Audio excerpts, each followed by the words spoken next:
Welcome to our channel, and today we're diving into the simple way to fix a Bank OZK card decline, so you can get back to smooth transactions without stress if you've ever experienced your Bank OZK card being declined unexpectedly. You know how frustrating it can be.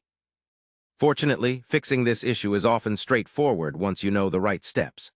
First, start by checking your account balance through the Bank OZK mobile app or online banking to ensure you have sufficient funds. Sometimes declines occur simply because the balance is low.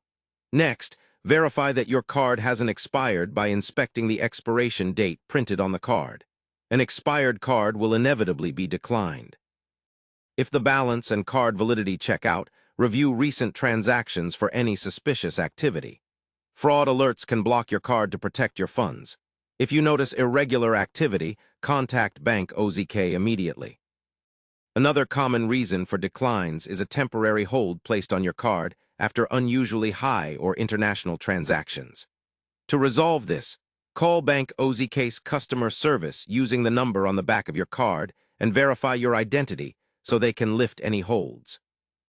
Additionally, ensure your card's billing address matches what the bank has on file, as mismatches can trigger declines, especially in online purchases.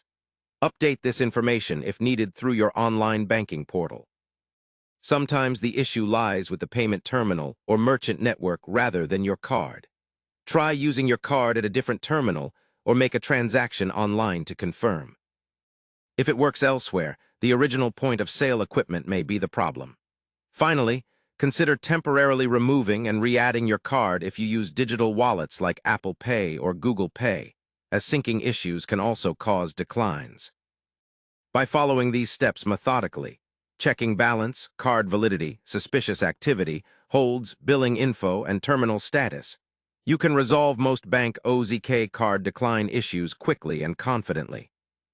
Thank you for watching, and if you found this guide helpful, don't forget to subscribe to our channel and like the video for more practical solutions and tips.